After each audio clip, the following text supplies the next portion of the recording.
The morning the last of her mother's things went under the hammer, Cecily Marlowe stood at the back of the sale room with her hands folded and her face arranged into the stillness she had been practicing for 8 months. The room smelled of tallow and damp wool, and too many bodies pressed into a space lit by high, narrow windows that admitted a gray October light. And none of it was the smell of the house in Wiltshire. And none of it was her mother. And she was grateful for that much, at least. The auctioneer worked through the inventory with methodical indifference. A pair of silver candlesticks from her father's study, their bases worn where his thumb had rested on winter evenings. A writing set in shagreen with a crack along the lid she had never had repaired. A small oil painting of a liver-spotted spaniel her father had loved, with a consistency he had not quite managed toward people. She had made her peace with those. It was the locket that required something beyond peace, something she had not named and was not certain she could afford to name. Mr. Wick had listed it in the inventory as one gold locket, oval, with a painted enamel border, possible Georgian.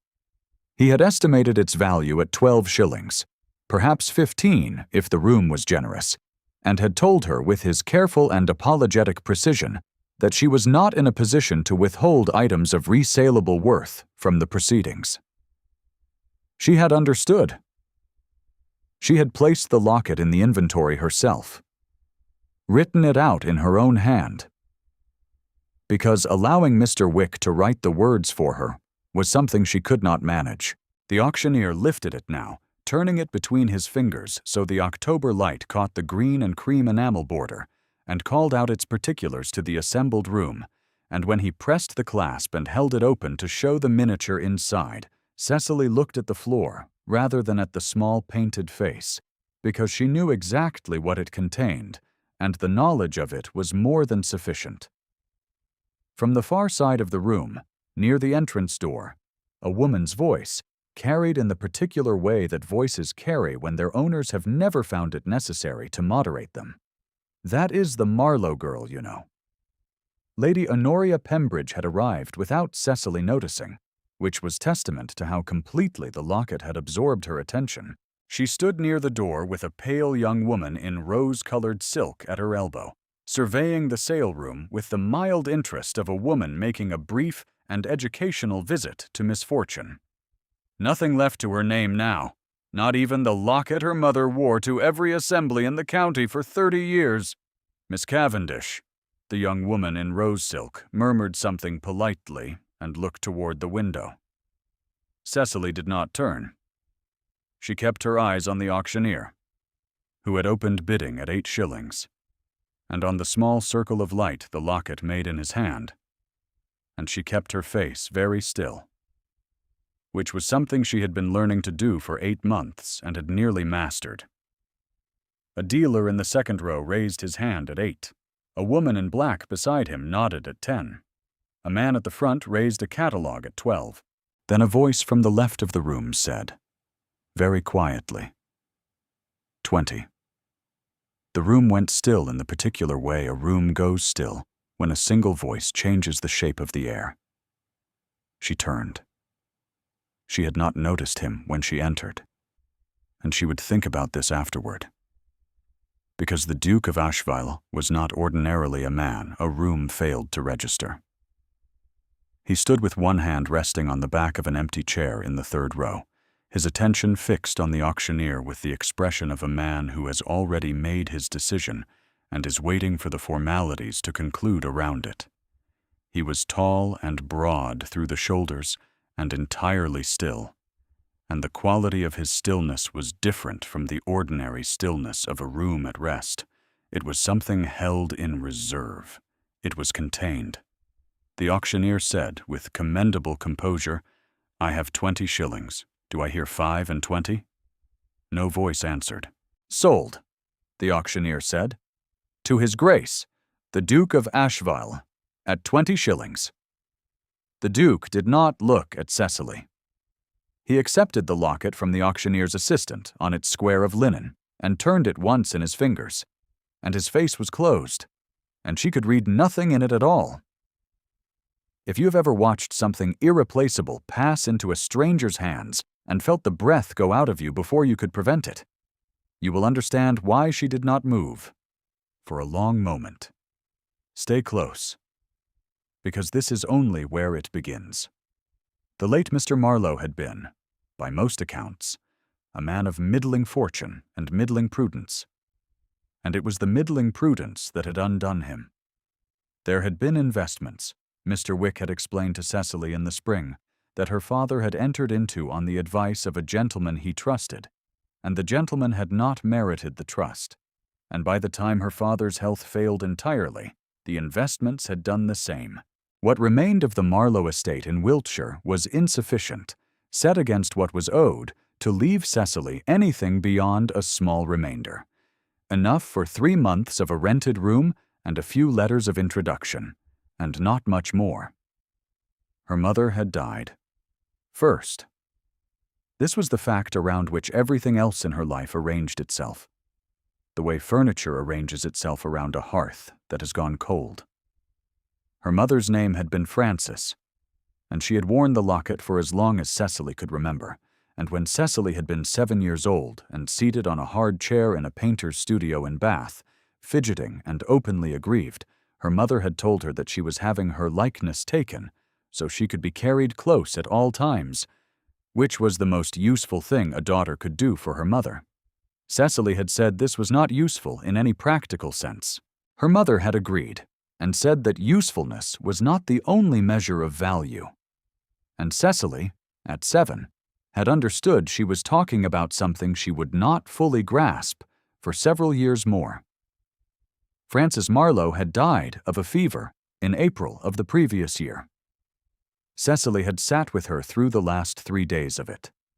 And the locket had been in her mother's hand the whole time, and at the end Cecily had taken it, and held it, and not opened it, because she knew that opening it was a risk she could not yet afford. Charles Marlowe had followed in February, which was perhaps the way of things between people who have lived long enough inside each other's daily company. And after the second funeral, Cecily had found herself alone in a house that was not technically hers, in possession of a grief she could not set down long enough to think practically. And she had thought practically anyway, because there was no one else to do it. Mr. Wick was thorough and not unkind. Over 4 months he oversaw the sale of the house, the furniture, the horses, her father's library, the plate, the silver, the pictures. He brought the inventory lists to Cecily at each stage and allowed her to retain, from each category, 1 item of modest value. She took her mother's sewing box. She took her father's Bible, with his annotations in the margins in a hand she could still hear speaking. She took a small brass compass from his study drawer that bore on its underside a scratch from being dropped on a particular stone path in Devon when she was 9, which she could not account for wanting, except that she wanted it. When Mr. Wick came to the jewelry, the locket was the only item of sufficient weight to warrant inclusion in the auction, and Cecily had carried it for the 2 weeks between the listing and the sale, not in a drawer, but in her palm some mornings. Not opening it. She placed it in the inventory on a Tuesday morning, with the same face she wore to everything now, and she walked 5 streets to the sale room, and she stood at the back, and she waited. That was the whole of it. That was what had brought her here, to this room, to this particular gray October morning, to the knowledge that the locket was in a stranger's pocket and would not be coming back. She was 23 years old, and she had no home, and no family of means, and no prospects. Any clear-eyed woman could call by that name, and she was not frightened, because she had arranged herself against fear the way one arranges furniture against a persistent draft, and the arrangement had been holding. What she had not arranged for was the Duke of Ashvale, who was already gone from the room by the time she thought to look for him. He found her before she had left the building. The room was thinning. Dealers collecting their lots, Mr. Wick counting figures at the table near the door. and Cecily was standing by the tall window waiting for enough space to make her exit quietly, when she became aware of someone at her left shoulder with a quality of presence that was distinct from the ordinary crowding of a thinning sale room. "Miss Marlowe," he said. She turned. He was perhaps 10 years her senior, broad-shouldered, with a face that was striking and entirely composed, the kind of face that had learned to give nothing away and had been practicing for long enough that the practice no longer showed. He held the locket by its chain, and she saw, without meaning to, that his hold on it was careful. "Your Grace," she said. "The miniature inside," he said. "Is it a likeness of you?" She looked at the locket rather than at him, because the locket was easier to look at. "As a child, I was 7. Your mother commissioned it. My mother arranged it and paid for it out of her own pin money, which she told me later had cost her the price of 2 new bonnets." She paused. She said she had the better of the exchange. Something changed in his face. It was brief and small, and she nearly missed it. "Come away from the window, Miss Marlowe," he said. "The draft here is considerable." The air near the window was not, in fact, particularly cold. She moved away from it anyway, because he said it in a tone that did not invite discussion, and he moved with her. And for a moment they stood together in the middle of the thinning room, while the ordinary business of a sale day concluded around them. "The locket ought to remain with you," he said. His voice was level and gave nothing. "You purchased it at a fair price, Your Grace. It belongs to you now." "I am aware of what I purchased." "Then I trust you will take care of it," she said, which was honest, and she suspected he understood it as such, because something in his expression shifted fractionally and then was still. He looked at her for a moment with the closed face. Then he placed the locket inside his coat, against his chest, and she felt the significance of this before she could prevent herself from feeling it. "I will call upon you," he said, "at your current address, if you will permit it." She gave him Mrs. Pierce's direction in Henrietta Street. She did not ask what the call was to be about, because his face was not the kind that answered speculative questions, and she had the impression that asking would produce something more uninformative than silence. He bowed, correctly and without warmth, and left the room, and she stood while Meester Wick collected the last of his papers, and she was aware that her pulse was doing something she could not identify any reasonable cause for. She walked home through 5 streets of gray October morning and told herself, carefully, that a duke who bought a locket at auction and asked about its provenance was simply a man of passing curiosity. She did not entirely believe it. She was not in the habit of lying to herself, which was one of the few luxuries remaining to her. 3 days after the auction, Cecily was helping to arrange a table of donated goods at a parish subscription function that Lord Haverford had offered his Cavendish Square drawing room to accommodate, because he was that kind of man, and because Mrs. Pierce had suggested the occupation would do her good, and because the spare room in Henrietta Street had grown oppressive with her own thinking.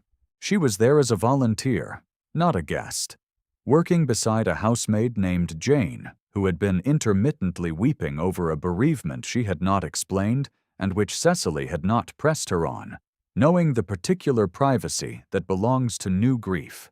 When Jane undid entirely over a set of donated napkins, unable any longer to fold or compose herself or pretend that the linen smelled only of linen, Cecily set down her cloth, took the girl by the arm without ceremony, and walked her behind the folding screen at the room's far end, out of the other volunteers' direct sight. "Tell me her name," Cecily said. The girl looked up with reddened eyes. "Ma'am, 3 weeks Tuesday." "Then you may cry," Cecily said. "Only not over the napkins, because someone will think there is something wrong with them. Cry here, and then wash your face, and then come back, because you fold more evenly than anyone else on the table." and I need you for the tablecloths." She pressed the last coin in her pocket into the girl's hand, a shilling she had been saving for a small practical need, and said nothing about it. And the girl looked at her with the expression of someone who has been given something they did not know how to ask for. She did not know anyone had seen her. The Duke of Ashvale had arrived at Haverford House on an errand connected to Lord Haverford's estate business, coming in through the side entrance as was his custom on practical visits, and he had stopped in the doorway of the drawing-room for the space of 3 full breaths before Lord Haverford's voice from the entrance hall recalled him. What he had seen in those 3 breaths was a young woman in a plain gray dress and a borrowed mantle, kneeling slightly to bring herself level with a weeping housemaid, saying something low that made the girl straighten, pressing something into her hand with no performance and no one in mind. She had not looked around. She had not needed anyone to see. He had not thought, before that doorway, that he knew what he was doing when he bought the locket. He knew after. 20 minutes later, Lady Pembridge arrived at the subscription table with Miss Cavendish in tow and surveyed the assembled volunteers with the expression of a woman making a brief and obligatory inspection of something unfortunate. Her gaze traveled along the table and came to rest on Cecily with the precision of a woman who has thought about a person before walking into a room. "Miss Marlowe," she said, "I see you have made yourself useful." "Good afternoon, Lady Pembridge." "Very sensible of you." The gaze moved deliberately downward and returned. "A woman of no consequence in London has few enough options. Usefulness is certainly one of them." She said it lightly, with the manner of a woman sharing an obvious observation, and drew Miss Cavendish with her and moved away down the table, and the exchange concluded before Cecily could have formed any reply, which was precisely how it had been designed. Cecily folded the tablecloth in her hands and placed it on the pile. Her hands did not shake. She was aware, without being able to account for it, of a quality of attention from somewhere behind her. And when she looked, there was nothing there but the empty doorway and the faint smell of cold air where someone had been standing not long before. The Duke arrived at Henrietta Street on Thursday at 11 in the morning. He brought a question about a document relating to the Wiltshire estate, which was the stated purpose of the call and was answered in 2 sentences. He asked 2 further questions, progressively less connected to any document. Mrs. Pierce brought tea and arranged the cups with the concentrated attentiveness of a woman who has formed a view and is acting in accordance with it, then withdrew. The fire in the small front parlor had been built up considerably more than its usual morning level, which was Mrs. Pierce's own contribution. Cecily sat across the tea table with her hands folded in her lap and studied the fire, which was easier to study than his face, and he sat with the same quality of stillness he brought to every room. And between them was the tea growing slowly cold, and a silence neither of them seemed inclined to end prematurely. He turned the teacup on its saucer with the same careful deliberateness with which he had turned the locket at the auction, and she noticed this and looked away from it. "I had occasion," he said, not looking at her, "to watch a man I trusted sell his household at auction in a single afternoon, years ago. He treated the whole of it as an administrative proceeding and did not permit himself to watch the sale." He paused. "I have wondered since whether that was the correct approach." "I am not certain there is a correct approach," she said. "No," he agreed. "I suspect not." He set down the teacup and looked at her directly. Then, with the eyes she had been carefully avoiding, because she had understood since the auction room that looking into them was a particular kind of risk. "My brother died at Talavera," he said, in the level voice of a man who has said this sentence many times in many rooms and has not yet found a way to make it shorter or easier. I had asked him to represent me at a meeting in the city. He had planned to leave for Hertfordshire that week. I held him in London instead, and he was recalled to his regiment before he could go, and he did not come back. He paused. His daughter, Eleanor, is 8 years old. She has been in my household for 14 months and will not speak to me when we are alone. She is not wrong to hold me responsible. Cecily was quiet for a moment. Outside in the street, a cart horse passed with the sound of a city that had no particular interest in the conversation being conducted 5 steps from its window. A child who is angry at the person nearest to her grief, she said, looking at the fire, is not always blaming that person for what she appears to be blaming them for. Sometimes the anger is simply looking for a shape that will hold it, something solid enough that it does not have to float loose in her. He was very still. He had not intended to say any of it. He was aware of this afterward, with the specific clarity of a man who has opened a door without deciding to, and felt the air change on the other side of it. He had not spoken of Eleanor to anyone in 14 months. He did not know what to make of the fact that he had just done so now, in a borrowed parlor in Henrietta Street. To a woman whose stillness was the most precisely calibrated thing he had encountered in years, and whose answer was the only one he had heard in 14 months that felt like something other than consolation for a loss that was not consolable. "Sit still, Miss Marlowe," he said, which made no practical sense at all. She had not moved. She stilled anyway. She understood what he meant, which was different from being told, and she held his gaze for 3 seconds before she looked back at the fire. And she understood that too. Her pulse was not steady. She was fairly certain he noticed. If you have been watching this story carefully, you already see what she is not yet permitting herself to name. You have been watching it accumulate since the moment she turned in that sale room and found him holding her mother's locket with careful hands. Keep watching. The letter from Lady Pembridge arrived on a Monday morning, delivered to Henrietta Street by a footman in Pembridge livery. It was written in a fine and confident hand on heavy cream paper and was, in its careful way, quite courteous. Lady Pembridge had taken the liberty, the letter explained, of making inquiries into a governess position with a family in Northumberland she knew well and could recommend unreservedly. The family had 2 daughters in want of a teacher of some accomplishment and good address. The position would begin on the 1st of November. A carriage could be arranged for the journey north from Lady Pembridge's own household.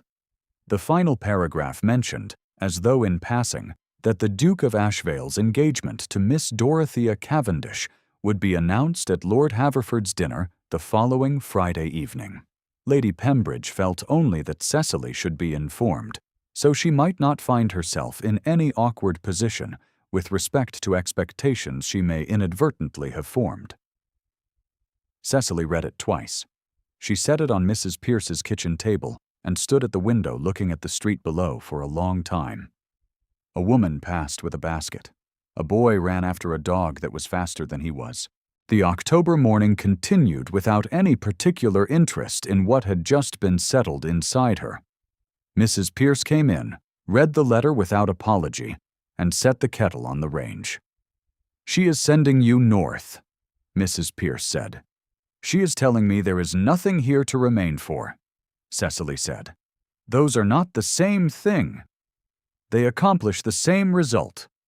She sat at the table while Mrs. Pierce made tea and thought about Northumberland, about beginning something else in November, as she had begun something else in April and in February, and in every month since then. It was sensible. Lady Pembridge was not wrong about the facts as she had arranged them. Cecily had no consequence. She had no establishment, no family of means, no prospects any clear-eyed woman would call by that name. She had also received word, through Mrs. Pierce's network of former household connections, that Lady Pembridge had been heard at a card party the previous week to say that Cecily Marlowe was a woman of no remaining consequence, and that Miss Cavendish was a more fitting match for any man of rank than the current season's unfortunate crop could produce. Mrs. Pierce had delivered this without softening, because Cecily did not need softening. She needed facts. The fact was what it was. She took out paper and her father's pen and wrote a brief letter. She thanked the Duke for his courtesy at the sale and for the calls in the weeks since, which had been more than any right of hers could have demanded. She said she was leaving London at the start of November and wished to do so without leaving any debt of politeness unpaid. She said, because she could not leave it unsaid, that the miniature in the locket had been painted when she was 7 years old by a man who told her she had her mother's eyes, which Francis Marlowe had called the greatest compliment of her life. She hoped, if he looked at it, that he would think of a woman who carried her daughter close and called it the better part of any bargain. She said she thought he ought not to blame himself for what Eleanor needed more time and patience to understand, and she hoped he would give the girl both. She sealed the letter and gave it to Mrs. Pierce's footman to deliver to Ashvale House, and told him it was not urgent.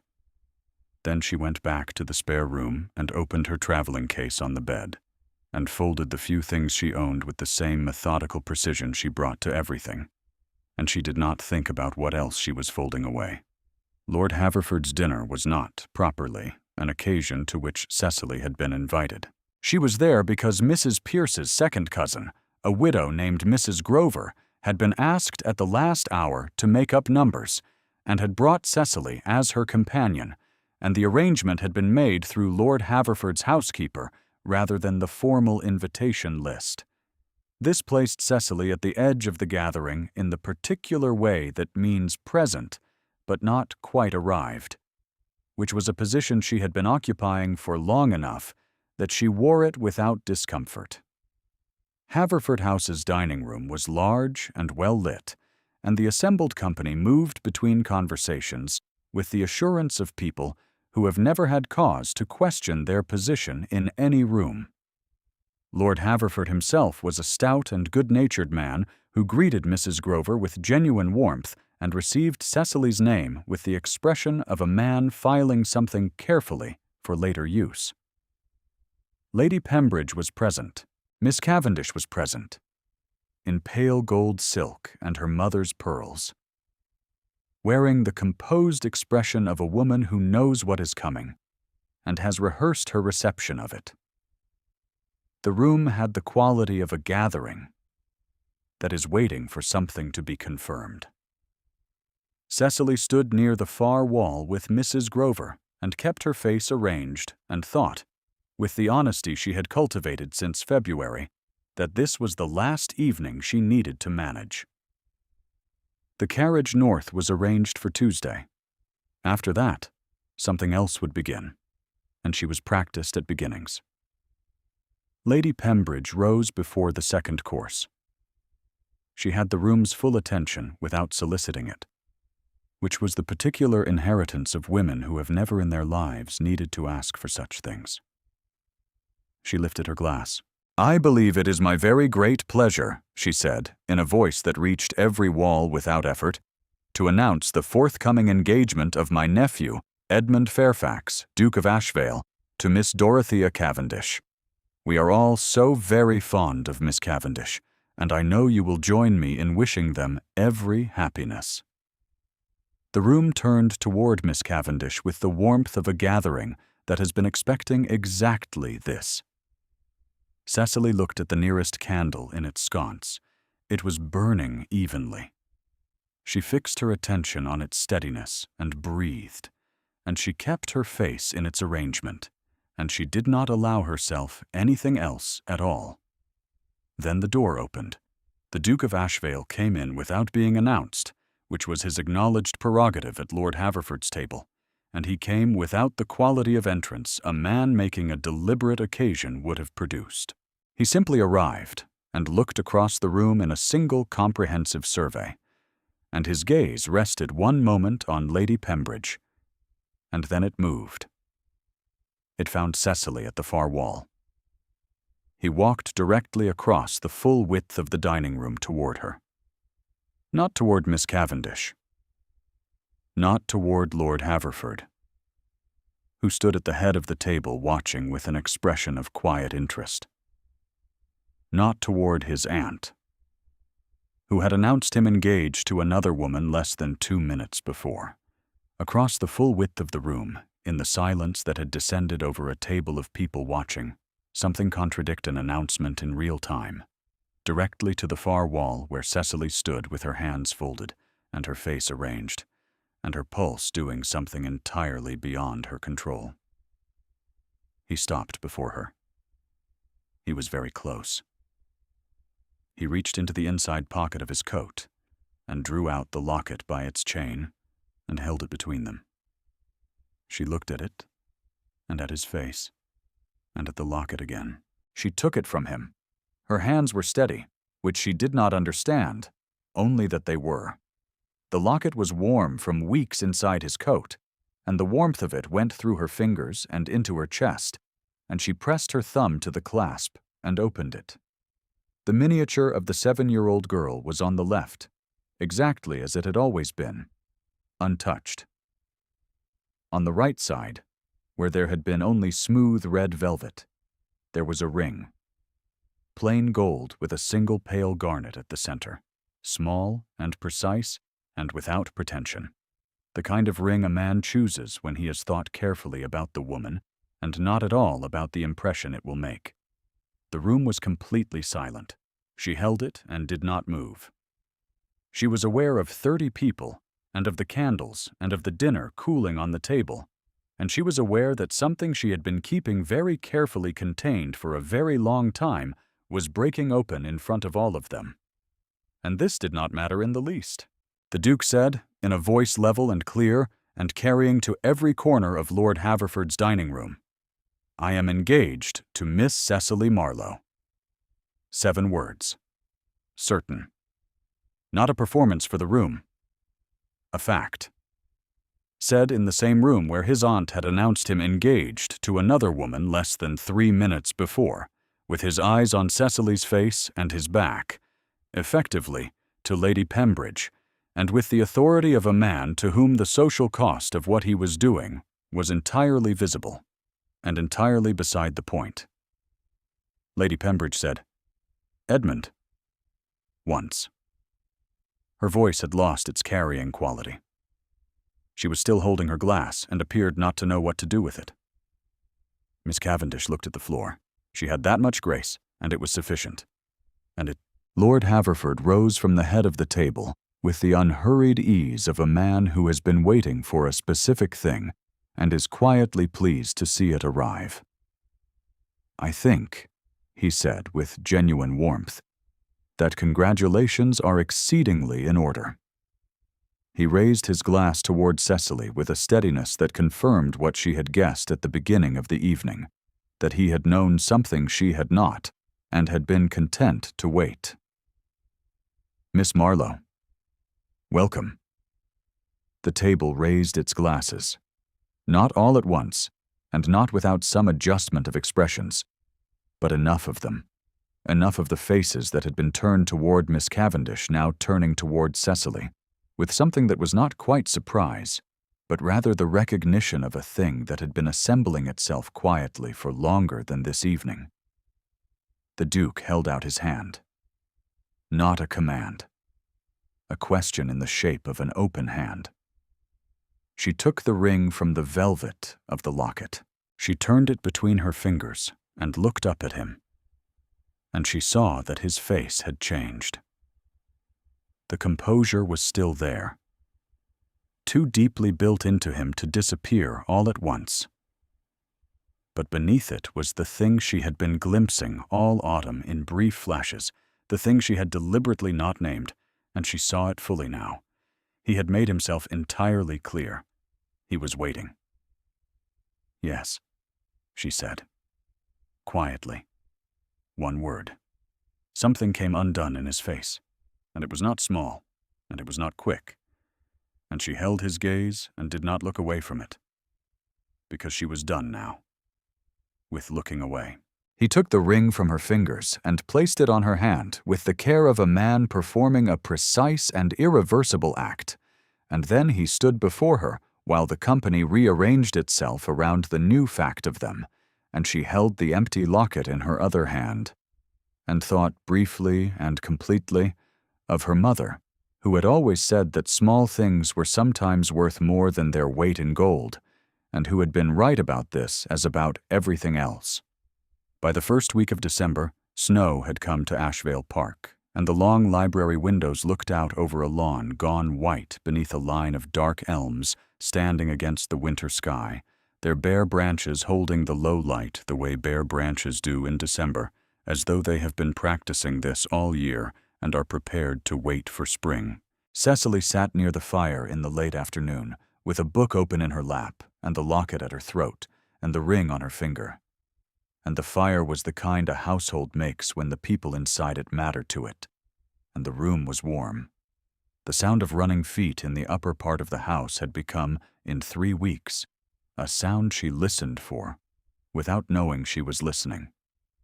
Eleanor came in without knocking, which Cecily had decided on the second day was not rudeness, but a specific kind of trust, offered without ceremony, because ceremony would have made it into something it was not. She was small for 8, dark-haired, with a face still in the process of deciding what it was going to say permanently. She stopped inside the doorway and looked at Cecily for a long moment, with the measuring look of a child who does not commit herself before she is certain. "He says you can teach me French," she said. "He is correct that I can," Cecily said. "Whether I will depends on whether you wish to learn it." "Why should it depend on that?" "Because French taught to someone who does not wish to learn it is a great deal of effort for very little result on either side." Eleanor considered this with the gravity it appeared to deserve, then crossed the room and settled herself in the chair opposite, pulling her feet up under her with the unself-conscious ease of a child who has decided a room belongs to her.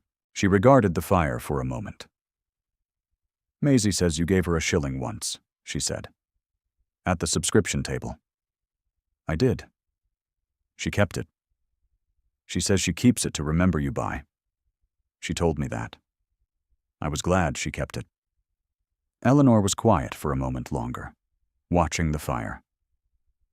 "He carried the locket for 3 weeks before he gave it back," she said then, in the tone of someone sharing a confidence that has been held at the right weight for the right amount of time. "He thought you did not notice." "I noticed? I thought perhaps you did." She looked at Cecily with her straight and serious eyes. "He is not very good at showing things. He was not before. He is trying now." She paused. "I think he began trying before you knew he had started." "I think," Cecily said, "that he began trying on your account as well." Something shifted in Eleanor's face, a long-held knot of something loosening at one end, not yet fully undone, but considering the possibility. The girl unfolded herself from the chair and went out without ceremony, and the sound of running feet resumed overhead. And then somewhere in the upper house, a door opened, and a lower, steadier set of footsteps descended the long stair. Cecily opened the locket. The miniature of the 7-year-old girl looked back at her, solemn and dark-haired, already wearing the face she had brought to everything. The right side of the locket was empty now, the red velvet smooth and unhurried, the ring on her finger where it belonged. The fire settled. Snow fell on the Ashvale elms, even and quiet, the way it falls when there is no wind to complicate it. She closed the locket in her palm and held it there, and the footsteps came down the long hall and paused at the library door. And she turned, and he was there, looking at her in the way she had spent the whole of autumn learning to read. The way she now understood was not coldness at all, but was its exact opposite. Everything turned inward and held close until the moment it could be given. She had nothing left to arrange. She was simply there, in the fire's warmth and the December quiet of a house that was hers now, with the locket in her hand and her mother's voice somewhere very near, patient as it had always been. Small things, Cecily. Sometimes worth more than any weight you could name. If Cecily's story moved you, leave a comment with the moment that stopped your breath. Thank you for staying until the very end.